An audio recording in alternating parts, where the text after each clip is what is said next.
las antiguas tradiciones a escuchar a través de esa grieta de lo increado.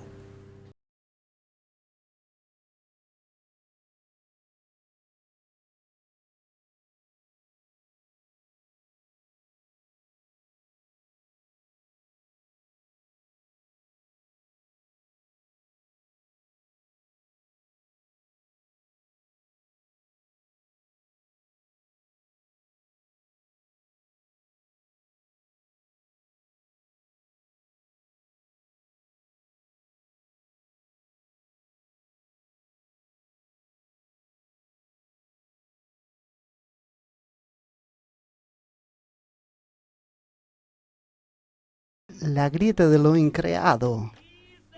Estamos escuchando al señor Robert Johnson.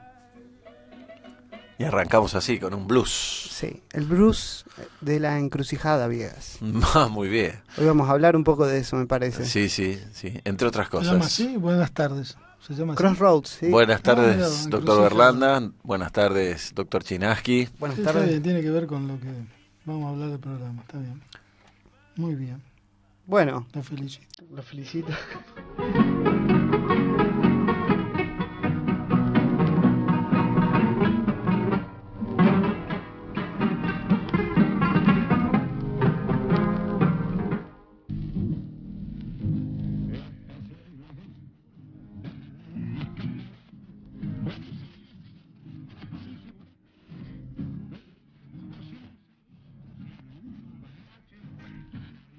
Muy bien, me pusieron un tanguito, ¿vio? A mí me gusta el ¿Cómo tango. lo malcrian acá? Y eso es. Ahora cuando me arregle mi pierna, ¿sabes cómo voy a Escuché los desplumar comentarios. Y a sacarle el viruta al viruta al piso piso. como virulazo. Berlanda, unos comentarios por el barrio de que se está transformando en cyborg o algo así, una serie de implantes de algún material. Tenemos un problema en la rodilla, por eso digo, después cuando esté todo arreglado voy a sacarle viruta al piso. El Pero hombre no al bien. piso, al cerámico.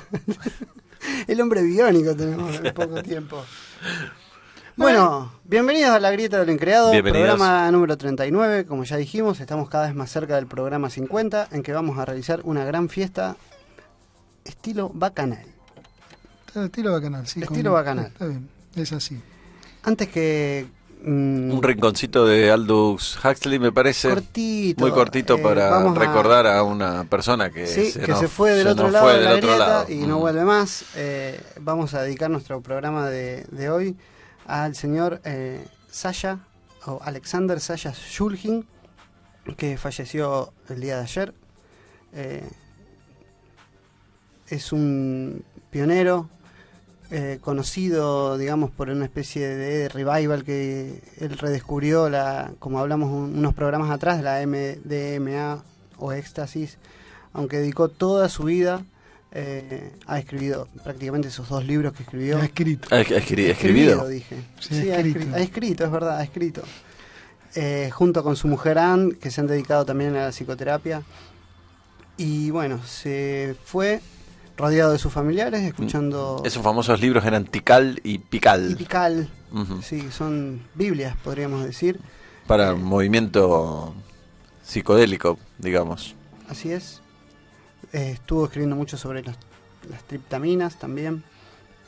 Y bueno, así que... Un personaje que tenía un laboratorio, ¿no? En su propia casa, donde efectuaba nuevas, sí. de donde salían nuevas sustancias artificiales, digamos, que intentaban, digamos, modificar la mente o amplificar la mente y bueno, y a partir de ahí se hicieron algunos descubrimientos también interesantes a nivel de posibles utilizaciones terapéuticas, ¿no? Aunque, como usted había dicho, el MDMA o éxtasis un poco se salió de ese esquema y pasó a formar parte de las fiestas electrónicas y demás, como habíamos repasado en un programa anterior.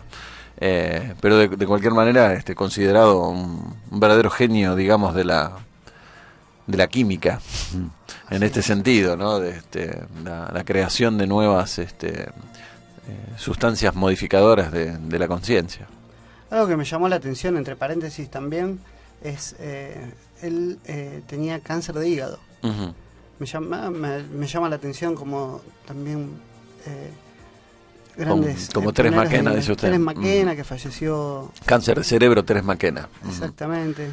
O también Francisco Varela, por ejemplo. También. Hay una noticia también importante para la grieta. Para la grieta no, en realidad es la noticia repercute en la grieta, pero creo que es una noticia importante para aquellos que con la Fundación Mesa Verde venimos trabajando desde hace muchos años en toda la investigación y todo este trabajo que venimos desarrollando desde hace más de 20 años. Digamos que estamos, creo que merecidamente, en este caso para el doctor Viegas, y que es un logro de todos. También ya vamos a informar cuando esté terminado, cuando esté concretado también en otra facultad. Pero bueno, lo interesante de esto es que después de mucho tiempo de estar trabajando, digamos, fuera de la esfera académica, por más que uno tiene títulos académicos, bueno, me gustaría que lo cuente usted, doctor Viegas. Bueno, muchas gracias. Coincido en que es un logro que para mí no es solo personal, sino que es colectivo, porque todas las cosas se hacen en forma colectiva y con amigos y con la familia y demás.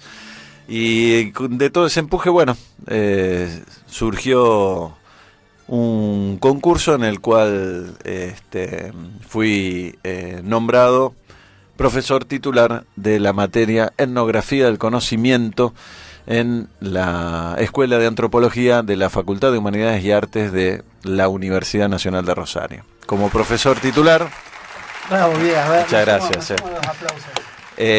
Voy a tener a mi cargo una cátedra que la verdad que para mí es una responsabilidad muy importante, porque desde mi particular punto de vista, es verdad que yo estuve 6 o 7 años en esa cátedra como ayudante, como adscripto y demás, pero estoy sucediendo a uno de los mejores profesores, si no el mejor profesor que tuvo esta escuela de antropología en la Universidad de Rosario, el profesor licenciado Carlos Leré, al que no voy a poder superar nunca en su esfera de conocimiento tan importante que tenía en filosofía, y que tiene, por supuesto, en filosofía, no solamente en antropología del conocimiento, en musicólogo. Daba clases también en psicología, también profesor muy conocido allí en la Facultad de Psicología, donde también he hecho muchos aportes, digamos,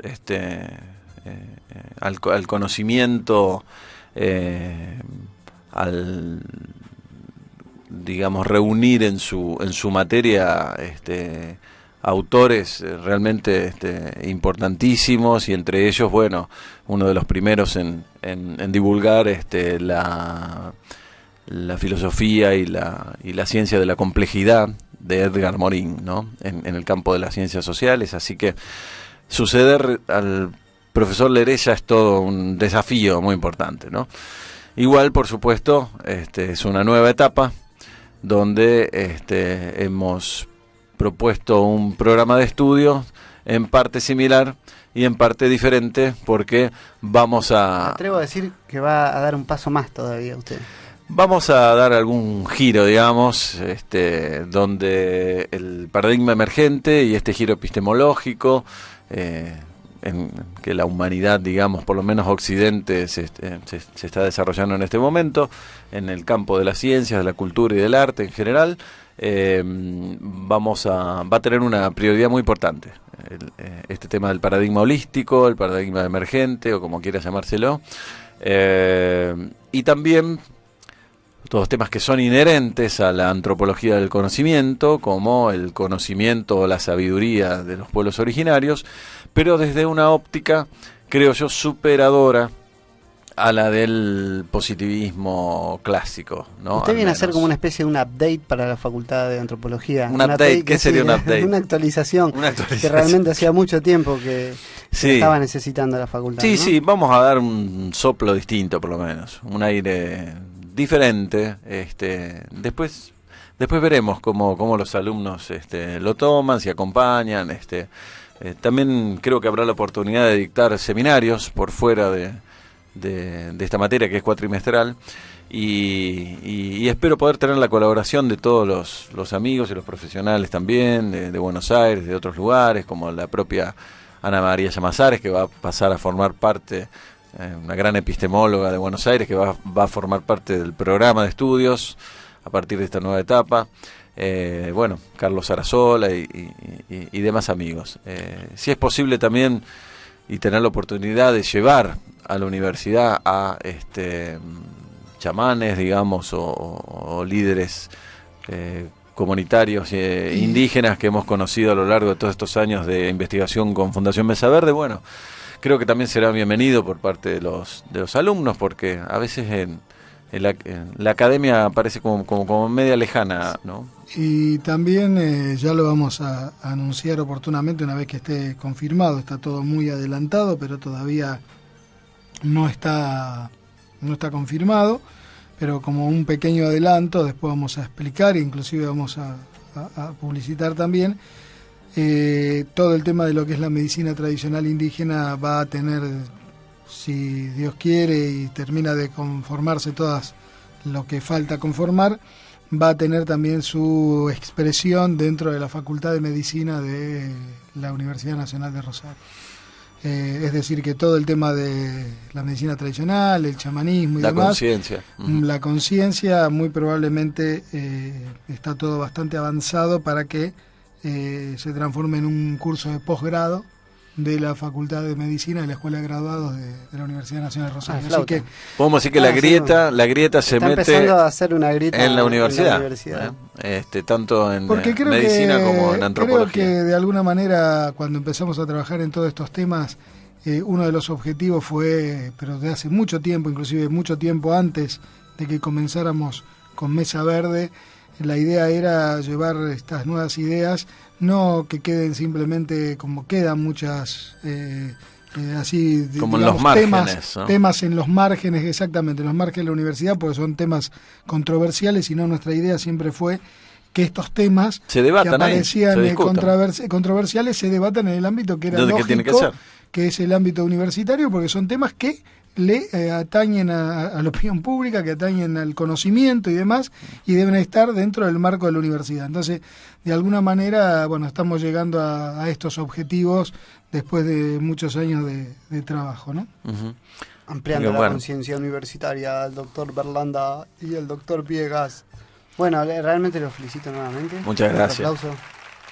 Bueno, basta de basta. Todo lo que quede fuera, digamos, de la materia, lo van a escuchar en la grieta. Lo que no se puede decir. Va a ser como el libro rojo. Como el libro rojo. Claro. Hay descuentos especiales para aquellas cosas de antropología. Aquellas cosas demasiado subjetivas las volcamos en la grieta. Lo que no se puede decir en la academia. Que a los oyentes, alumnos de antropología, oyentes de la grieta, van a tener un poquito de acomodo, Viegas? Un poco a la hora de tomar el examen. Pero yo no lo escucho en la radio. Usted me estudia un carajo, entonces. Claro. No, en ese sentido no. Bueno, el sacrificio y hay que tener... Al esfuerzo y al estudio. El esfuerzo y el estudio. Sí, señor. Bueno, y hoy vamos a seguir con lo que veníamos trabajando desde hace ya 3 programas aproximadamente, que tiene que ver con este caso que, bueno, también está avanzado la posibilidad que sea un corto, un medio o un largometraje. Documental. Sin duda un documental etnográfico, porque podríamos calificarlo tranquilamente como un documental que a lo mejor etnográfico. Sobre fin de año vamos a poder presentarlo, si algo de esto habíamos hablado la semana pasada, que tiene que ver con este caso de el encuentro que tuvo este chico de 11 años en el año 1978 con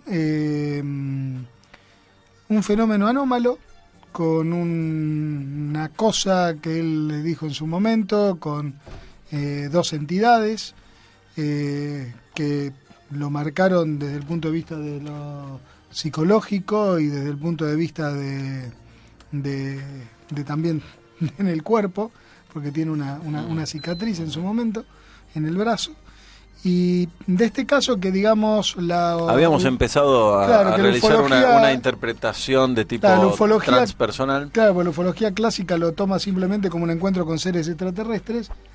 Tiene otro tipo de connotaciones desde el punto de vista de una visión más simbólica, si se quiere, ¿no? En el programa anterior habíamos escuchado gran parte del testimonio de Juan Pérez. ¿Quieren que antes de sumergirnos de lleno en el análisis escuchemos un pedacito más, que es cuando él relata el ingreso a la nave? Ahí está, claro. ¿Te parece? Sí, perfecto. Adelante, DJ. Un avión cuando cruza se asusta.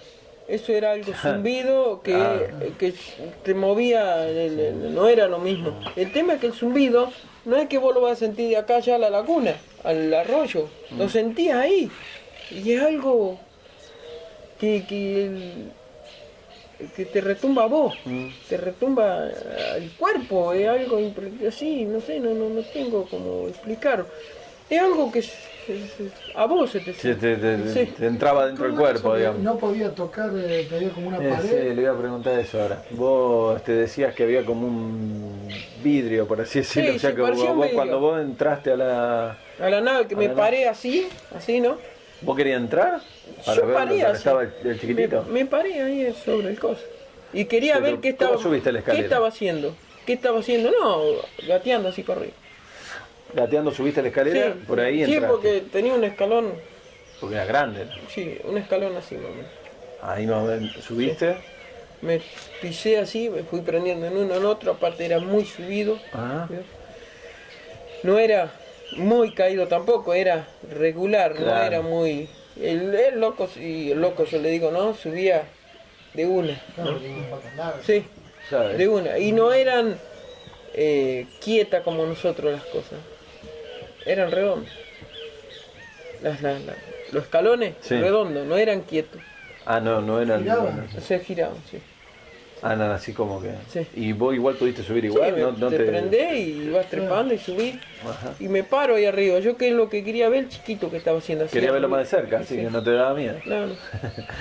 Tenían unos aparatos ahí, yo digo aparato, ¿no? Pero tenía tipo... no sé, si decirle con botones no eran... no sé, era algo chato así, no tenía botones. Era algo... ¿Iluminado? Sí. Los botones, digo. No, tenía ahí, pero no. Sí, ¿Vos yo llegaste a entrar bien? Ahí le adentro? entré aquí a vos, momento. Ahí está, unos pasos. Sí, hice unos pasos así, porque el chiquito estaba del otro lado, al auto, más o menos, ¿cierto? Así una distancia, si yo lo veía acá, el grande estaba de este lado, y yo veo que cruza por ahí, ¿cierto? Porque viene donde está el grande. El chiquito desde ahí donde está el auto se venía Viene por donde acá. está el grande. Ajá. Y el grande le hace forma un chillido, un ruido, le hace, y sale de vuelta para allá. Y allá se pone a hacer ruido, muele, rompe algo. El chiquito. Y como cruzó por ahí, yo quiero pasar por ahí. Yo no pasaba. Es como que si Pero- chocaba esto. Te chocaba. O sea, Chocaba. sentías- No, aparte quise buscar la puerta. Normal, quise pasar. Claro. Y ahí donde veo que se cierra la cosa y se baja, se me corre el caballo. Yo de allá lo veo al caballo que está allá atado a la escalera todavía. Porque estaba estaba así allá abajo. Lo veo. Ahí donde reculo para atrás, me busco bajar y manoteo el caballo. Ahí donde fue todo. Después de que de ahí se me cae el rebenque, todo eso. ¿Entiendes? Como el... ¿Lo que me- recuperaste el rebenque? ¿Eh? ¿Al final? Sí, pero no era más disparar y me olvidé de todo. Ahí era algo, era vos, el caballo, no, era algo, eso no sabes cómo te va a salir. Y después vos decías que veías adentro como una luz Sí, iluminado. oscura o algo así, no sé cómo Sí. cómo decía. Sí, tenía parte oscura y parte media iluminada, pero... Eso era todo adentro. Sí. De esa, Sí. donde vos entraste. Sí, y hay otro lugar que ahora mismo lo veo, lo puedo comparar. Era una luz, pero no se veía hacia adentro. ¿Entiendes cómo es? Era como que si alumbraba algo ahí adentro, pero era toda la misma pared. Parecía ahí terminaba, pero el chiquito entraba para adentro. Por eso digo que había dos, porque después salió de vuelta otro y no tenía otra mano. Tenía nada, no era... ¿A vos te parece que se metían en un lugar oscuro y de ahí salían, Sí. que pudo haber salido otro con dos brazos? así, digamos? así. Y uno tenía un brazo encogido y el otro... Sí, el otro tenía un brazo tipo una tenaza. Pero te parece que a lo mejor eran dos, no uno. Para mí sí, ahí Porque me entraban digo y que- salían. Sí. Como de, Pero- como de una pared oscura. Sí, era como una pared oscura que iluminaba, pero adentro no se veía nada, así, ¿entiendes? Claro, Pero no sí. sé dónde entraba, porque era... Claro, vos lo veías entrar ahí. Sí, de Surgía, entrada. como que surgía de Sí. ahí, se metía ahí. Sí, Pero se veía todo iluminado pero oscuro. oscuro, sí. No Sí, podía era ver nada algo- que había atrás. Sí, que ahora mismo yo digo, vos pones una luz acá y ves adentro, si hay una luz adentro. Sí, Ve para adentro. va, te ilumina. así, Pero ¿no? esto era la puerta y vos decís, hay luz allá adentro. Claro. Pero pasaba el chiquito, pero era como que si no sé cómo le puedo decir, que pasaba y No se lo veía no más, se veía para adentro. Claro. Exactamente así. como que entraba en algo oscuro. Eso es lo que vos querés decir cuando decís luz negra. Sí. Luz oscura. Sí, tenía una luz, pero no se veía para adentro, cruzaba y... Y vos intentaste pasar por ahí. No, yo llegué a No, hasta llegó si hasta para allá donde no me estaba- dejaba pasar, no me dejaba pasar, por eso yo quería ver que por qué me llamó la atención eso, si se veía la luz y cómo, si dentro, es como que si entraba, no sé, en algo, si le digo gelatina no, porque la gelatina se mueve, eso era una luz, para mí era una luz que no se movía, pero entraba ahí y quedaba. Sí, ahora te Pero- entendí mejor. Era Sí. algo, sí, eso, yo nunca lo pude ver cómo comparar, cómo hacerlo, Cómo porque si describir. yo prendo una luz adentro, se ve para adentro. Pero Igual tampoco eso te daba una sensación como de algo miedo, no. maligno, No. así como te digo, así que... No. No, es Era algo, más no. curiosidad. Lo Más- que Sí, tenía. yo quería ver que por qué Claro. no se veía para adentro si entraba. Claro, Y yo claro. quise pasar ahí, no se podía. ¿Cómo impactan los fenómenos culturales en nuestra sociedad? Reflexiona con nosotros en La Grieta de lo Increado.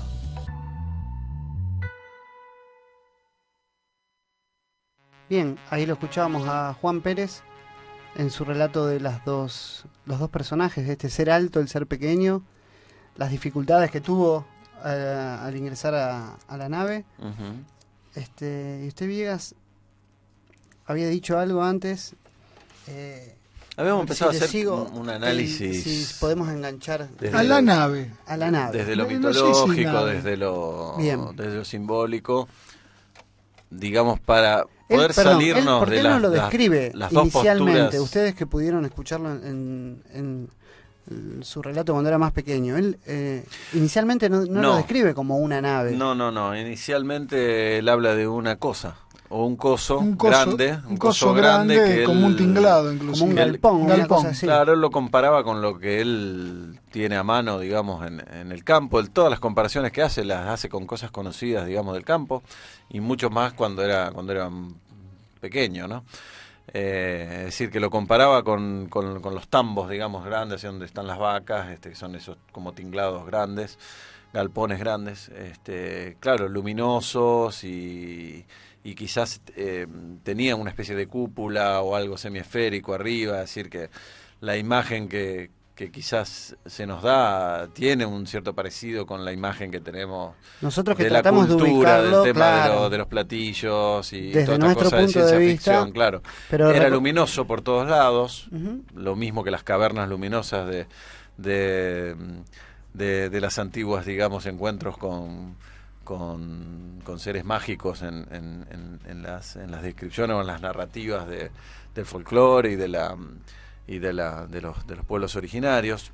Otra cuestión Eh, también a tener en cuenta, tal vez, no, Y ahora... tampoco un chico- nunca habla de seres o eran seres antropomórficos, pero por lo menos uno de ellos, el otro era más parecido a una especie de robot o de cyborg, pero él siempre se refirió al grandote y al chiquito, ¿no? Ujú. Uno muy alto, de una altura que realmente Como 3 metros. escapa la racionalidad, 3 claro, metros, tenía como claro. 3 metros de altura y el otro era un ser bajito, un poco robótico, que tenía como unas manos que como que se estiraban, como si fueran como unos caños. Y Él decía que entra y sale de lo que sería el cuerpo. claro, que entraba y salía del cuerpo. Y tenía como rueditas, ¿no? Se movilizaba como si fuesen esas rueditas locas que giran, ¿no? lo que decía, que hoy un chico de 12 años, saturado de internet, con la tele, el cine, un chico de 12 años está bombardeado de imágenes de extraterrestres y de películas, claro, y ya la vieron una, dos, 60, 5 veces. 70 años de bombardeo de imágenes de platillos voladores. Exacto, pero para un niño de 12 años que vivía en el campo hace 30 y pico de años atrás... Sí, que era el año 78, fue no un era año... digo, no tenía fácil acceso a ciencia ficción. Es interesante destacar que nosotros le preguntamos qué veía en aquel entonces, y veía El Zorro y cuando podía, cuando venía de la escuela, y Tony Jerry, o sea que no justamente para ver si había algún tipo de dibujito relacionado con lo espacial que pudiera haber. Es verdad que el año algo 78 fue un año en todo el mundo de muchos relatos y muchas publicaciones en los diarios. Aquí sobre todo estábamos en plena época de la dictadura militar, no se podía publicar ni hablar cosas de política ni de nada, así que una de las pocas cosas que se podían publicar en los diarios, se abrió mucho, digamos, toda esta temática de los ovnis. Había un bar llamado El Ovni en la ciudad, digamos, de Venado Tuerto, pero él estaba bastante alejado, siempre viviendo en el campo, son varios kilómetros, digamos, hoy en día, digamos, hoy también, ¿no? Son por Camino San Eduardo, en Venado Tuerto, hasta llegar hasta el campo de la Estancia de la Victoria, y es bastante lejos. Esta explicación tiene que ver porque algunos investigadores de una corriente denominada escéptica, digamos, que trata de explicar todos los fenómenos como algo, no como algo extraño. Nosotros no decimos que fueran un plato de helado, sino como algo... ¿Teoría psicologista o teoría sociologista? Sociologista.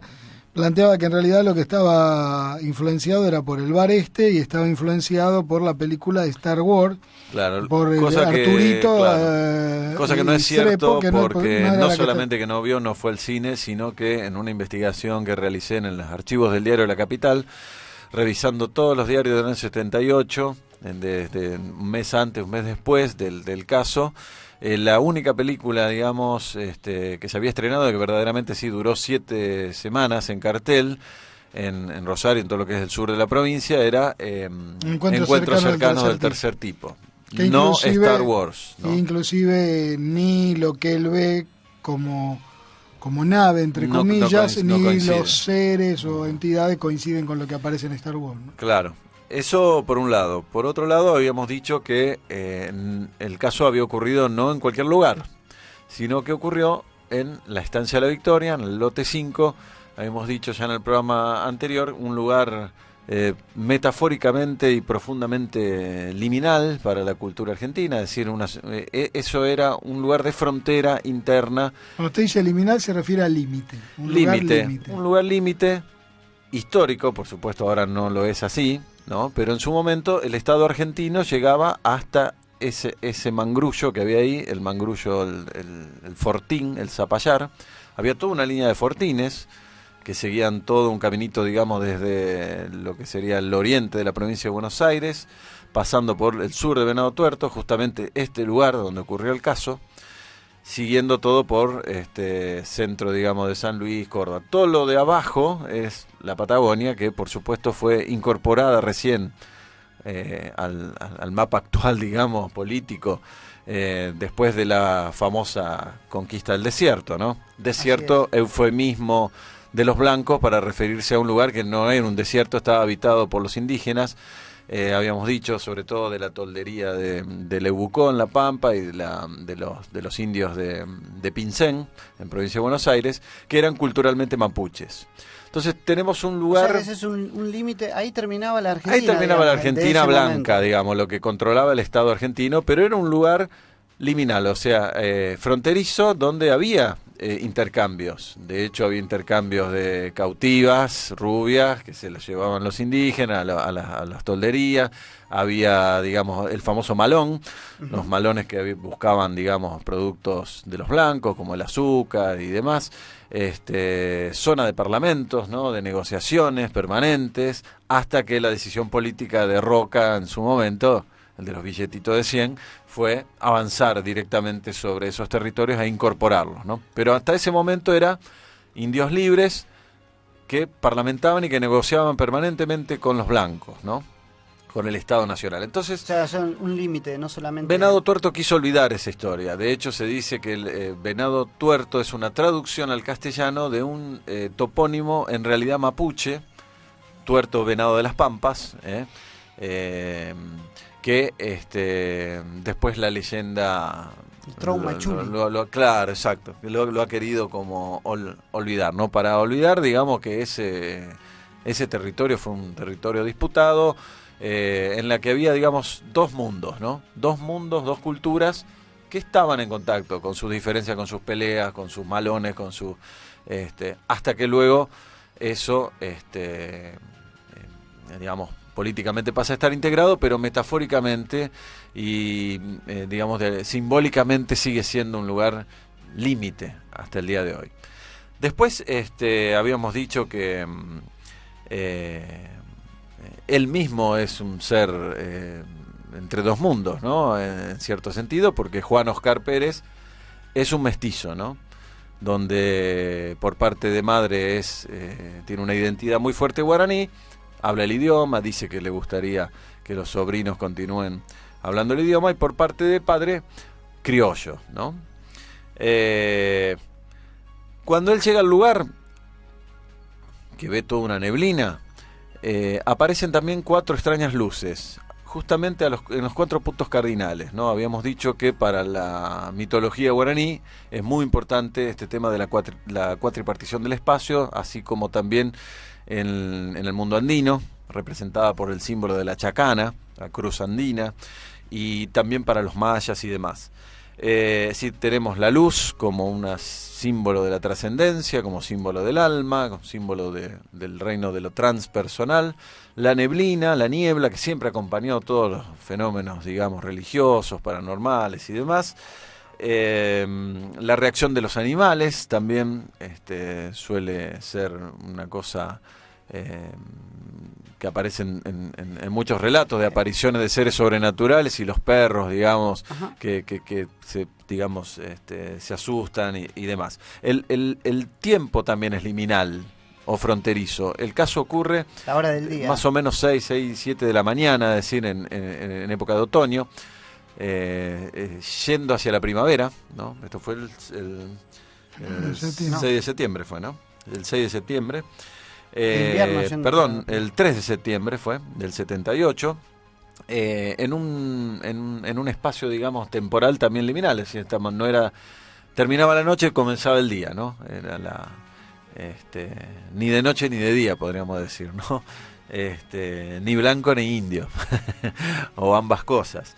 El tema de la escalera, bueno, que él cuenta, el yin y el yang, ¿no? Él cuenta que sube por una escalerilla que tenía unos, los escalones eran raros, bueno, eran como rodillos, pero de cualquier forma es una escalera al fin. Dijimos que es un símbolo muy importante de todas las cosmovisiones chamánicas, la existencia de un eje del mundo, que puede ser una escalera, puede ser una soga, que puede ser un tronco de un árbol, que representa el subir hacia el mundo superior, o hacia el reino de lo transpersonal. Fíjese este detalle, ¿no? Que si, refutando un poco a este investigador de lo psicosocial, que si nos remitimos a lo que eran las películas, me estaba acordando de Encuentros cercanos del tercer tipo, por ejemplo, y lo que era la película de la época, siempre se hablaba de una rampa. Rampa, en Encuentros cercanos bajan por una rampa, Star Wars una rampa, y hasta si vamos, está bien, uno no puede, alguno me podrá decir quién es uno para decir cómo tiene que ser, supongamos que es una nave extraterrestre, cómo tiene que ser una nave extraterrestre. Claro, nadie sabe. Pero digamos que desde el punto de vista tecnológico, es o de lo que uno puede suponer de la cuestión tecnológica y de la facilidad de algo tecnológico, es más fácil bajar y subir por una rampa que por una escalera. Sí, además una escalera con rodillos, una donde escalera uno con rodillos. Se caería. Pero no desde el punto de vista simbólico, donde la escalera sí tiene, claro. y lo que le costaba a Juan Pérez poder subir por esa escalera a partir de que estos rodillos de hecho, giraban. El grandote bajaba, siendo que tenía como 3 metros y que dice que sus patas se enterraban en el piso, o sea, un ser pesado, digamos, bajaba sin problema por esa escalera. Y él, que por supuesto era un niño, tenía que treparse por esos rodillos que además giraban, así que le costaba subir. Sin embargo, él sube y baja, ¿no? Va al mundo superior y vuelve al mundo de vigilia. Costándole. Subir, ascender. Exactamente. Es decir, metafóricamente, también simbólicamente, muy importante. Después está el tema de este supuesto vidrio o pared invisible que él relataba recién, que lo escuchábamos en su propio testimonio, donde no podía pasar, pero los seres sí iban y venían. Pero cuando él quería traspasar eso, había como un vidrio, digamos, o una pared invisible que se lo impedía. Esto también es muy común en otros relatos de supuestas abducciones o secuestros y también en los relatos del folclore, ¿no? Donde casi como una metáfora, digamos, no podemos traspasar nosotros el reino de lo transpersonal a menos que estemos en un estado ordinario de conciencia, que estemos locos o que estemos muertos, ¿no? Pero ordinariamente esos seres o lo que representarían, digamos, del otro lado sí puede penetrar en puede irrumpir aquí, pero nosotros no podemos irrumpir estando por lo menos en un estado de vigilia en ese otro lado. De hecho, por ejemplo, en las experiencias cercanas a la muerte, donde está la luz y siempre está la traba, ahí en el caso de la experiencia cercana a la muerte aparece una entidad o lo que fuese que hace el regreso. Nadie atraviesa la luz. O sea, siempre quedan ahí, o sea, no se pasa al otro lado, ¿no? Claro. En el caso también muy famoso de Julio Plantner, que usted investigó también, y luego volvió a buscar al testigo después de muchos años, como igual que en este caso, también Plantner se levantaba de esa supuesta camilla y no podía, digamos, había como un vidrio o algo invisible que no podía. Pero sí los seres tocarlo a él. Los seres lo podían tocar a él, exacto. El tema del regalo, falso regalo, digamos, ¿no? El otro lado siempre trata de que nos llevemos una prueba, ¿no? A este mundo, al mundo de lo convencional o del estado de vigilia.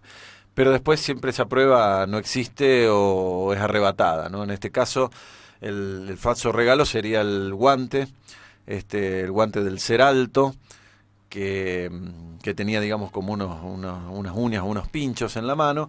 El propio ser alto se lo ata en el caballo, Cometa, y cuando Pérez quiere llevárselo hacia donde estaban los padres, un artilugio, un artefacto que actúa como una especie de imán, se lo arrebata, ¿no? al guante. Y desaparece no solo el guante, sino también las riendas del caballo, ¿no? Ahora, lo que es interesante con esta cuestión del regalo, falso regalo que el otro lado da a este lado, porque en realidad el verdadero regalo es la expansión de la conciencia. El verdadero regalo es el contacto con el otro lado. Por eso cualquier cuestión de índole material, y esto se repite en los casos, se repite en el chamanismo, se repite en las narraciones folclóricas también, o sea, ¿no? Donde, por ejemplo, una niña que recoge en un pozo encuentra un tesoro de monedas y cuando le va a contar a otra amiguita, vuelven al lugar y ya las monedas han desaparecido. Hasta fíjese usted qué cosa, ¿no? Mircea Eliade también cuenta del caso de un tupí guaraní, un cacique, que había visto un ser resplandeciente, que él entendió que era una especie de deidad solar, y que le indica que bajo sus pies había un tesoro, ¿no? Y él puede patear digamos, ahí bajo la tierra, o algo duro, el tesoro, pero justamente una voz o algo lo distrae y cuando vuelve con la pala para cavar no existía nada. Y no sé, siempre esto del falso regalo aparece en todas las narraciones sobre lo sobrenatural. Y usted fíjese también qué cosa curiosa se me viene ahora a la memoria. En la aparición de la Virgen de Guadalupe, como prueba de que el indio Juan Diego había visto a la Virgen, le dice que recoja una serie de flores que crecían, las rosas. Unas rosas que no crecían en esa época del año. Juan Pérez recoge esas flores, las lleva para para mostrársela al obispo, y cuando la lleva en esa tilma la quieren agarrar esas flores y nadie puede... Juan Diego, ¿no? Juan Diego, claro, no Juan Juan Diego. Pérez. Justamente, Juan Diego y Juan Pérez. No pueden agarrar esas flores. De hecho, cuando las vuelca, las flores desaparecen, queda la Virgen plasmada, queda la imagen plasmada en la de la Virgen tilma. de Guadalupe, pero las flores en realidad tampoco la podían agarrar. Claro, Concretamente. exacto. Es el mismo tema, o diríamos mi tema, ¿no? Desde lo mitológico, ¿no? Como unidad mínima del mito. Claro que acá no estamos diciendo que esto también es un relato mítico, estamos escuchándolo, el testimonio es algo que realmente experimentó. Lo interesante es que lo que él realmente experimentó en su vida y que ha dejado huellas también en el mundo físico tiene todos los elementos del típico relato mítico. Experimentó un mito viviente, por decirlo de alguna manera. Exactamente. Y esto es lo interesante del tema de los ovnis. El tema de los ovnis, visto como los investigadores convencionales, digamos, han tomado siempre todos los casos en su conjunto para sacar estadística, en realidad es en este tipo de casos donde hay un encuentro con el otro lado, por decirlo de alguna manera, o un encuentro con el mito viviente, lo interesante es el caso por caso, porque uno, investigando también al testigo, encuentra un montón de datos sobre la vida del testigo que hacen a la construcción, digamos, de ese mito viviente con el que se encuentra. El otro elemento es el zumbido. Durante todo el tiempo, digamos, es como que él dice que los cosos o las naves, dice en otro momento, producían una especie de zumbido permanente.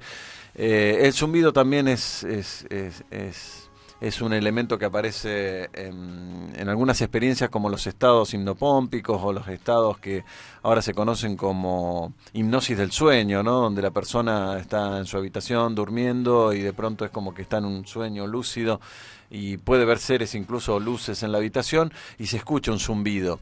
Muchas personas que han participado en ceremonias de ayahuasca, esta famosa medicina tradicional amazónica, dicen que cuando empieza realmente el trance, luego de esta media hora, digamos, o 40 minutos en las que se está todavía en el estado de vigilia, en ese tránsito, cuando, digamos, empieza la cuestión liminal, ¿no? Se pasa de una frontera a la otra, de un lado al otro, se escucha un zumbido, ¿no? Esto es una cosa que aparece en muchos relatos, y tanto en Europa como América Latina, como entre los indígenas. ¿Usted también A mí me pasó, ¿Usted le percibió el zumbido? Es el punto donde reconozco cuando uno está atravesando. Es decir, ni hablar que también los fenómenos conocidos como poltergeist y demás están acompañados a veces de zumbidos. No sé si quiere que nos introduzcamos en el tema de los seres, o lo dejamos hablar a Pérez un poco más. Lo dejamos hablar a Pérez un poco más. ¿Qué te iba a decir? Si no te molesta, me gustaría tocar el tema de que el ser alto como que te pinchó, ¿no es cierto? Algo así, como que te punzó con una uña. Yo no sentí nada, yo después sentí el... Pero él te tocó. Sí, no él me agarró así, no sé. Te agarró el brazo entero. Sí, era como... Para mí... ¿Cuál es este brazo? Sí, es como yo estaba así, él tenía así y me agarró así, me alza de este lado. ¿Podemos ver la cicatriz? Yo la vi cuando eras chico, pero a ver. Y está igual, nomás que está más sana. Cuando usted la vio, 3 años me llevó para sanar. Sí, te supuraba, man. Sí. Por eso te salvaste de la colimba, ¿no? Sí, seguro que sí. Claro. Porque... Esto es marca de vacuna, esa es marca de vacuna, y esta es lo que te hizo el ser. 3 años me llevó 3 años largos. 3 años que cicatrizaron. Sí. ¿Siempre se abría? Siempre se abría. Sí, siempre. Nunca sanó. Y está de mayor a menor. Y siempre era algo... Se abría la carne así para afuera. Salía Sí, yo soy de sanar rápido las heridas, sí, siempre. No es que voy a agarrar y... A ver si se ve.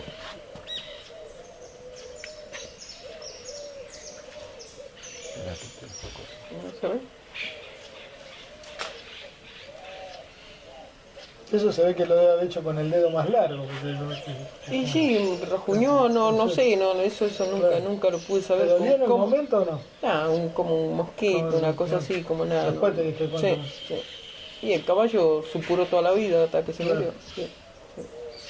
lo mismo. Y bueno, ahí donde mi papá más o menos se puso más, Claro. porque se preocupó, porque el caballo también se Claro. empezó a enfermar y qué sé yo, pero no, yo no.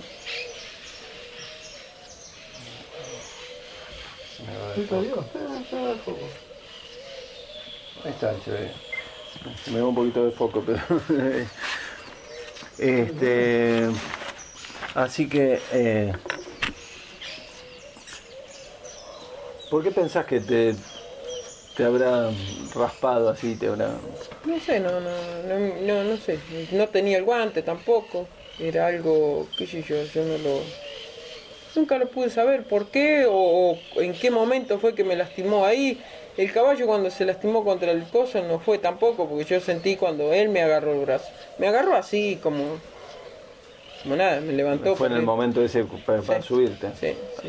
¿Te diste cuenta después que te...? Sí, después porque el caballo, yo le digo, mirá mamá, le digo, yo me tengo este tajo acá. ¿Y qué te pasó ahí? ¿Cuándo te cortaste?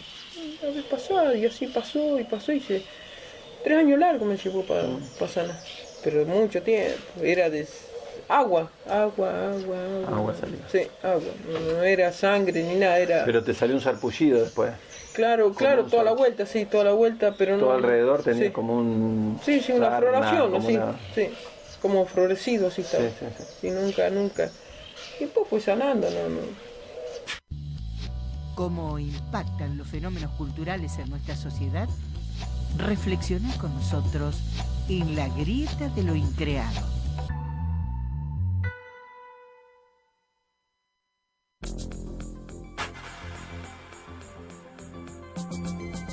Ahí escuchamos el testimonio de Juan Pérez de su herida y su posterior cicatrización. Claro. y Sí, lo que se cicatriz. escuchaba, los silencios tenían que ver con que esta grabación está tomada en el momento que hacíamos la entrevista y nos estaba mostrando Él estaba mostrando la esa- herida, la herida. que de hecho es una cicatriz que tiene al día de la fecha y que en algún momento cuando se baña con agua caliente todavía se le pone rojo a esa cicatriz. Es como Exacto.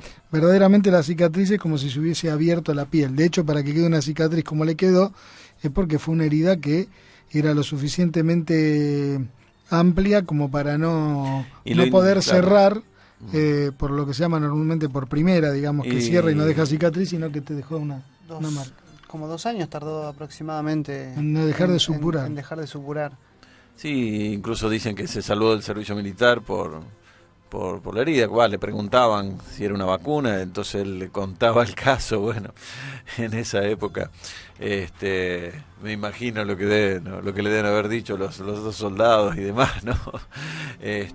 La cuestión es que este también es un elemento interesante desde el punto de vista de lo simbólico, de lo folclórico, de lo religioso, porque es la famosa marca del encuentro con lo sobrenatural o con el otro lado, ¿no? Que deja una marca física que nunca llega a ser prueba efectiva de nada, digamos, pero sí deja esa marca, ¿no? Por ejemplo, dentro de lo que es el mundo del cristianismo, todo el mundo conoce los estigmas y gente que continuamente meditaba sobre la figura del Cristo crucificado, como grandes místicos como el padre Pío de Pietrelcina, por ejemplo, en un momento de sus vidas comenzaron a tener los estigmas, ¿no? Esa es la marca.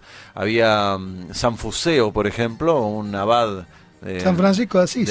Claro, San Fuseo de la Edad Media, por ejemplo, era un personaje que en arrebatos de trance o místicos, donde decía que el demonio le tiraba con un alma candente por la cara, digamos, le dejaba la cara con una herida como si hubiese sido quemada, ¿no?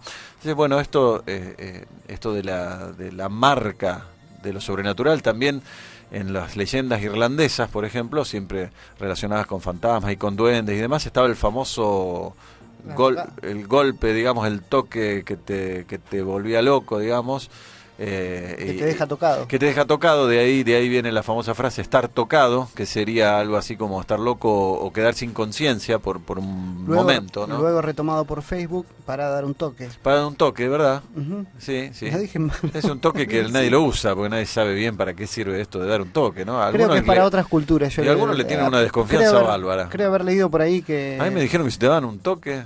No en nuestra había que cultura, pero en sospechar. otras culturas un toque tiene otro significado. Muy bien, así que bueno, este es el toque de lo sobrenatural o la marca, ¿no? Y es también aparece una equivalencia en el caso de Juan Oscar. Y también aparece en el tema de los seres, porque hay seres mitológicos que claro, que también obviamente dejaban marca. al tener, digamos, la referencia de su identidad mestiza o guaraní directamente, y al tener ya noticias sobre esta cuestión de la liminalidad, sobre el lugar fronterizo que era relacionado con el mundo cultural mapuche, nos pusimos a investigar si había seres mitológicos en alguna de estas dos culturas que se pareciesen de alguna manera a los seres famosos de Pérez, el Alto y el Chiquito. Ajá.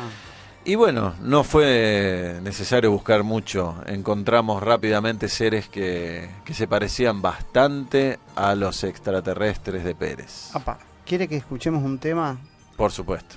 y después nos cuenta bien, Viegas? Claro que sí.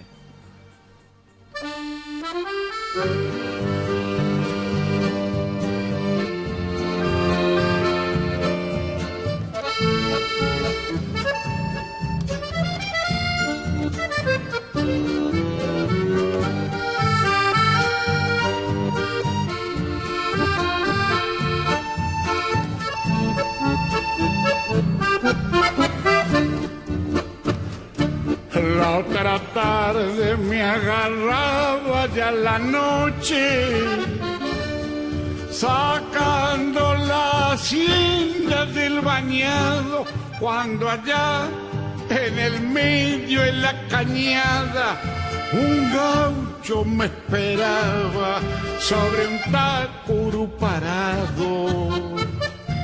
Envuelto en su poncho pampa me decía, con la rienda un parejero en la mano, no se asombre don Jacinto Cruz Pereira, que es el alma de su tata y quería saludarlo.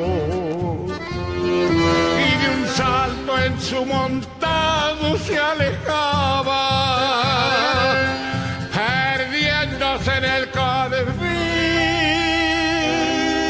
de la cañada. Y aún siento en las noches cuando asola el chasquido de los vasos del galope en el agua.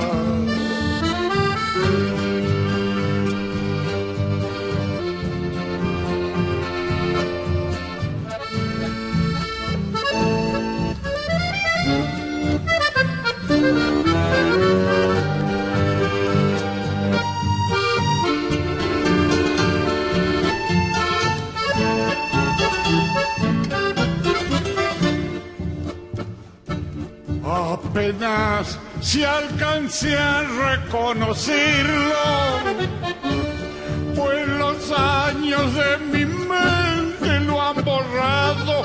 Si yo era un gurí cuando él se ha ido en las carreras del pago, un domingo lo mataron.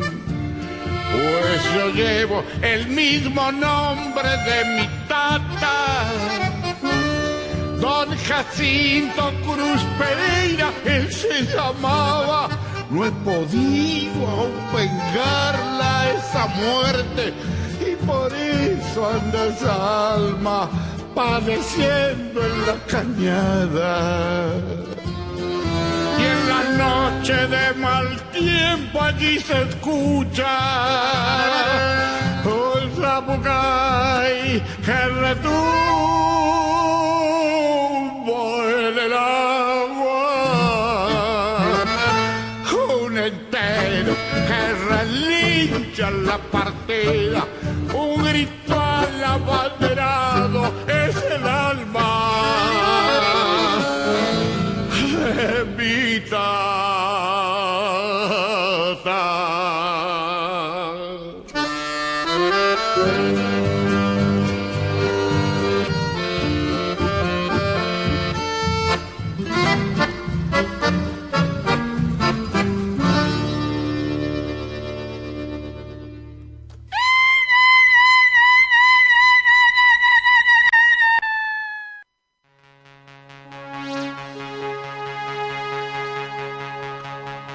El Zapucay fantasmal. Sí, sí. ¿Qué escuchamos? Lo que escuchamos recién es un tema que se llama El alma de la cañada. Es un tema de Mario Millán Medina, un prócer del chamamé argentino, pero la versión que acabamos de escuchar, se habrán dado cuenta, es Horacio Guaraní con Monchito Merlo en el acordeón. Esto fue una sugerencia de mi hermano Ramón, charlando el otro día posteriori del programa y en busca de alguna conexión, algún relato de lo sobrenatural en la música litoraleña, particularmente en el chamamé. Apareció él, nos recomendó que pasemos este tema, El alma de la cañada, donde el alma del tata, del abuelo, del protagonista vuelve y permanece por allí. Uh-huh. Siempre veo que lo sobrenatural está dando vuelta. Y siempre vuelve. Y siempre vuelve. Uh-huh. A pesar del racionalismo vuelve. ¿Sabe dónde me tiraron pistas para ir también? ¿A dónde? Santiago del Estero. La Telecita.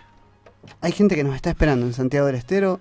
Podemos ir a investigar en los próximos meses. Y no digo más nada.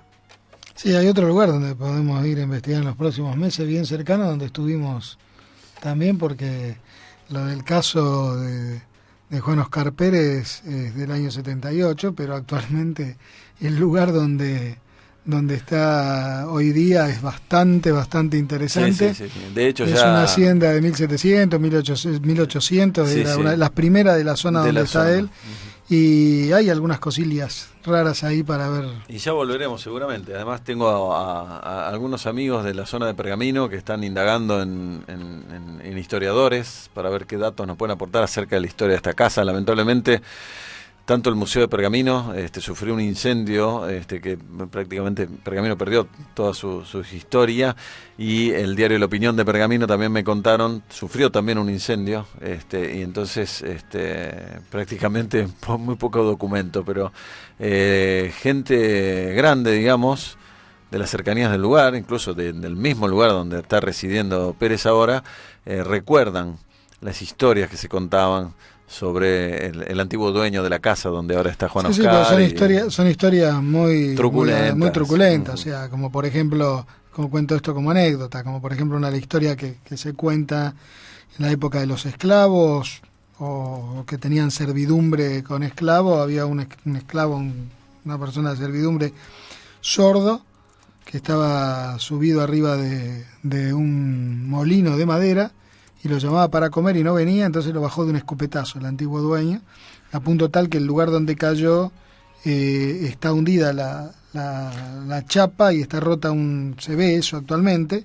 Y hoy en día ha crecido un cactus. Que según la tradición guaraní, donde crece un cactus, es el alma o el espíritu de la persona. Y este cactus está arriba de un techo de chapa, curiosamente sacamos fotos también. Sí, muy interesante esa historia.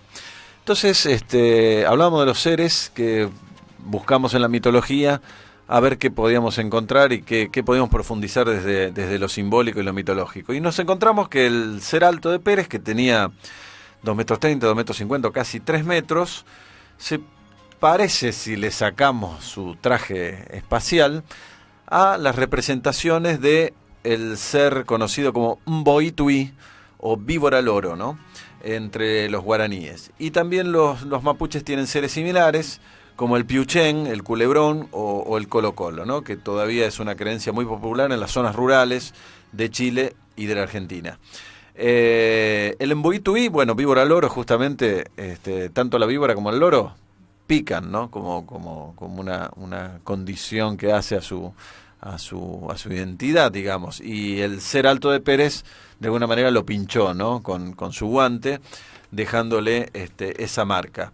Entre los mapuches, por ejemplo, el piuchén provoca erupciones de piel similares a la sarna, y el colo-colo es como una serpiente que tiene patas de rata alargada. Es decir, en ambos casos fuimos muy sorprendidos por esta información desde lo mitológico, desde el folclore, porque prácticamente es idéntico, si le sacamos las connotaciones espaciales, a el caso del ser alto de Pérez. El ser alto tiene un cuerpo alargado, que dice Pérez que se movía como en forma basculante. El Mboitui es un ser largo como una serpiente gigante. Cuando el ser alto de Pérez se saca el guante, este guante tipo espacial, aparece una mano desnuda verde, ¿no? O verdosa. Y por supuesto el embuituí, que quiere decir en guaraní víbora loro, tiene la piel verde y escamosa. Tanto el loro como la serpiente es verde o verdoso, ¿no? El ser alto tiene una especie de casco cilíndrico redondeado. El embuituí tiene una cabeza de loro, por supuesto es redondeada.